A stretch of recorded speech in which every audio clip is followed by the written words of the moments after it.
First of all, introducing our challenger. Out of the blue corner. He's going to step in and he does. It's all over. Let's bring on the boom. This is Eternal MMA.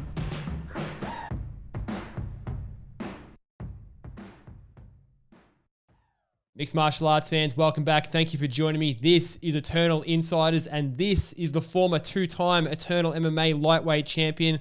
You know who I'm talking about. I'm talking, of course, about David Martinez, and he's here right now, live and in color.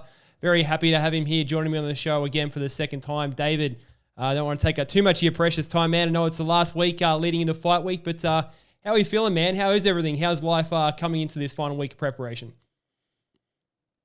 Yeah, man. Well, we're at the last leg of the fight camp, so things are feeling good, man. Training slowed down, and diet's come down a little bit, which I don't know. That part's a bit depressing, but outside of that, no, feeling good, feeling strong, and just looking forward to cracking on this weekend.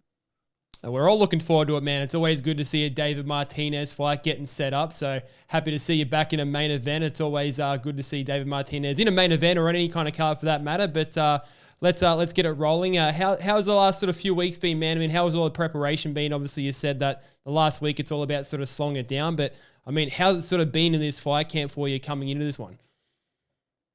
No, man, the fight camp's been good. Like everything seems to be just on point for it. And the team around me's been, fantastic. Everyone's been like showing up for me, even and if they haven't got fights booked themselves, everyone's turning up for me, which is fantastic. No, it's the Dunstan Death Squad, man. It's in full effect as always, right? Yeah. Yeah. I mean, last time we spoke, I think, what did we birth? We birthed the DJ system last time you here on the YouTube channel, man. Is that taking over? Is it Dunstan Death Squad? Is it the DJ system? Like, are we working both? Like, give me the scoop. What's going on? Oh, bro, like we came up with that in the last interview, and then it immediately got flatlined by Dunstan. So, it is what it is, man. Like, might try to bring it back. I mean, we got a lot of D's, we got a lot of J's. It just works. But hey, yeah, it was cool. I mean, you came up with it on the spot, man. I mean, I thought we burst something pretty cool there, but let's put it on the back burner for now. We'll see what happens going forward. For now, we'll stick with the Dunstan Death Squad, but I think the DJ system was pretty cool. So that was both our ideas. So let's roll with that. We'll always have it here on the show, man. Yeah, exactly, brother. Hell yeah. Now, last time we did speak, man, I mean, of course, you were coming into your last fight as the champion. Obviously, things didn't go your way in that one. Blake Donnelly ultimately came out getting his hand raised, but went into his next fight, ultimately gave up the belt himself to Quillan Soulkilled. So, I mean, look, I think you would know better than anyone, man. You've been around this division for such a long time. This lightweight division here in Australia, I mean, it's absolutely shark-infested waters at the moment. Yeah, absolutely stacked, man. Like, I think lightweight is probably the most stacked division across the board, like across the world. You look at like any of the lesser promotions, they still have pretty strong lightweight divisions. And so the trouble with it is you're just constantly up against killers. There is really no easy fights for us in this division. No, not at all. I mean, you're one of those killers in that division, man. So, I mean, these guys have got to go up against you yourself too. So, I mean, I know you're not one to sort of toot your own horn, but I mean, absolutely, man. I mean, worldwide lightweight, definitely one of the biggest divisions in the world. I mean, certainly here in Australia, it's absolutely humming. So, I mean, everywhere you turn, like you said, I mean, you're looking at absolute killers out there every time. Yeah, man. Like, you just look at look at all the contenders, man. Like, you're either up against the champion, or like you are the champ defending the belt, or just going against other contenders trying to knock each other off on the pathway there. It's a real rough spot to be sometimes. I mean, it's a good spot to be, though. I mean, yourself, you're a former two-time champion, on your way back to sort of the belters. I'm sure that you want to put yourself back on that path. But I mean, looking back to that last fight that you had against Blake, you didn't get to go home with the belt that time around. But was there sort of anything that you took in a major sort of way from that fight with Blake? It was an incredibly good fight for as long as it lasted. A lot of great back and forth, like good technical mixed martial arts between the two of you. I know you're a student of the game. I know you love the technical aspect. Was there any sort of big things that you were able to take from that fight and maybe apply it to your next fight coming up?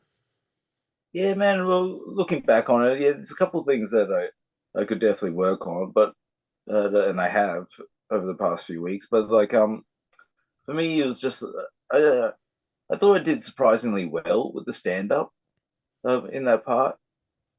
It was just unfortunate that I ended up with a cut over my eye, and the doctor wasn't going to let it continue from there.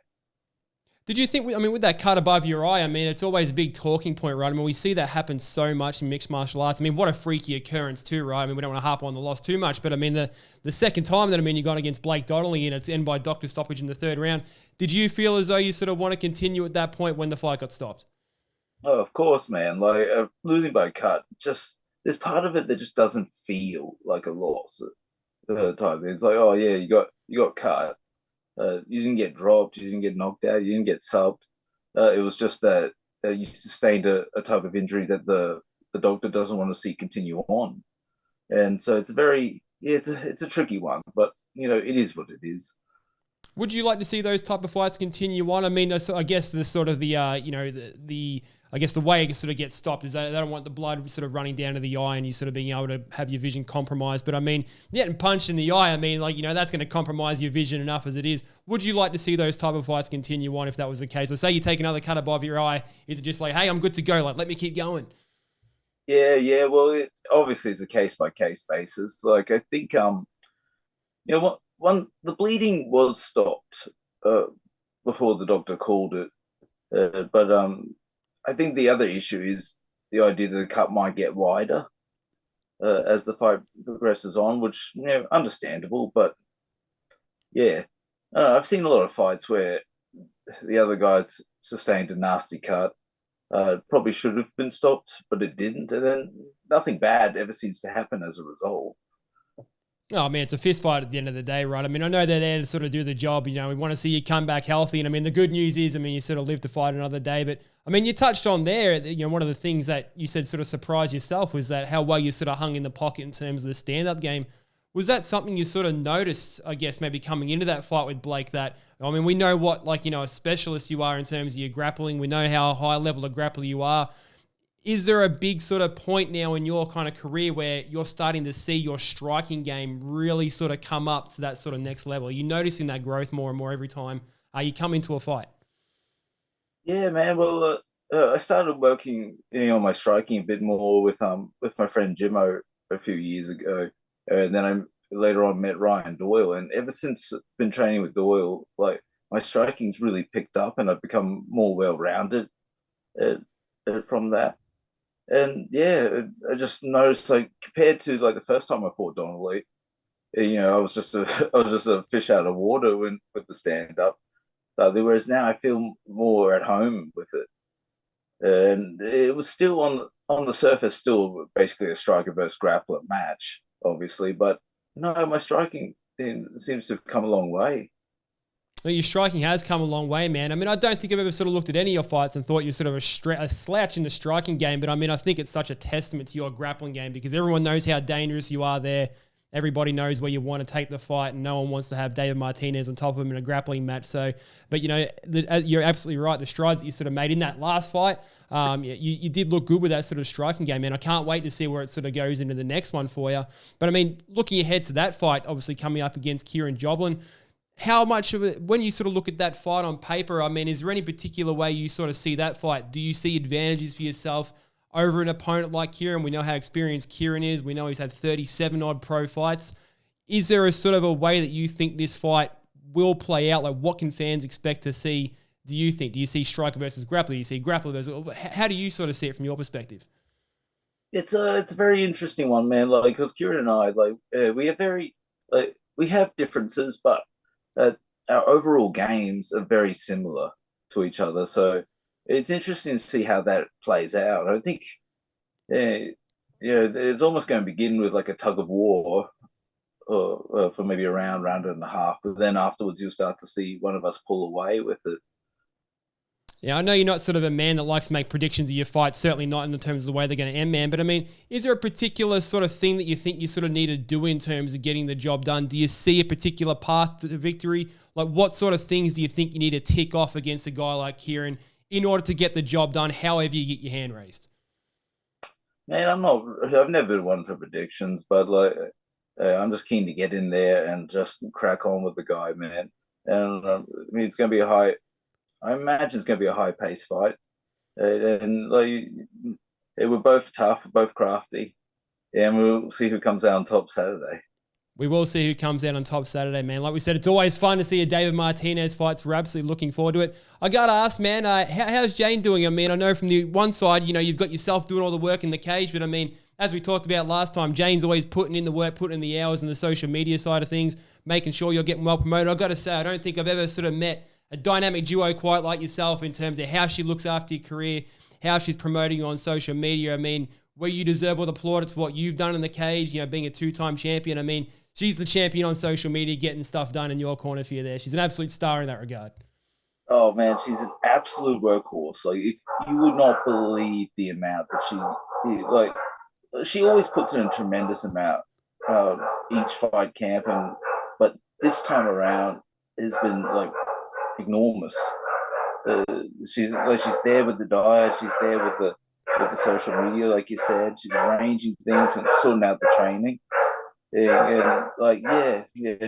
She's been incredible, man. She's all over it, man. I mean, she's always on the Instagram reel, setting up in everything we look at. She's always got tunes attached to it and all that sort of thing. I mean, she's always just there looking after you. I mean, she's an absolute star to have in your corner. Is she going to be there in your corner again for this fight? She won't be in the corner exactly, man, because I found that I was actually having trouble with going out to the fight and then saying, giving the hugs to everyone. I was like, yeah, see my coaches and everything. And then all of a sudden I see my wife and it turns me back into like husband mode for a second. Sure. And I was like, oh, hang on, this is not working. But she will be out the back and she'll be doing what she always does, man. And that is like, hey, yeah, I couldn't do this without her. No, I've no doubt about it, man. I mean, you've got a really special corner. I mean, the guys from, the Ignite Martial Arts Academy, of course, your wife in there. I mean, you doing the hard part, getting there and inside the cage and putting on a fist fight. I mean, it's an absolutely cool thing to see. It's a really cool dynamic. So she'll be out there back in spirit, and a lot of people in the crowd cheering you on for that main event, man. So, hey, man, absolutely can't wait for this one. Like I said, always a big time when it's a David Martinez main event. So just one final question, man. Obviously, we said you're a two-time Eternal MMA champion. Is this the path back to being a three-time Eternal MMA champion? Is this the goal? We don't want to look too far past our opponent, obviously, in Kieran Joblin, but are we on the path back to getting that belt back? Man, like every time I'm knocked off the mountain, I'm just like, my life is about clawing my way back. And that's what you can expect me to be doing. Absolutely can't wait for you to sort of claw your way back there, man. So, I mean, hey, talking to you today, obviously impartial myself in the Eternal MMA corners, but it's a pleasure talking to you as always, man. And looking forward to seeing how you go about getting the job done this Saturday for Eternal 77, July 1st on the Gold Coast. Going to be an absolute cracker, mate. All the best to you. Look forward to speaking to you again soon. All the best to your lovely wife, Jane, and the team at Ignite Martial Arts Academy. And the DJ system, we've got to get the DJ system back, man. So let's keep clawing away at that. Let's see if we can get it back and make it a permanent fixture, eh? Heck yeah, man. Let's do it. Let's do it. All the best this weekend, man. All right, brother. Thank you for having me on here. Of course. Thanks, David.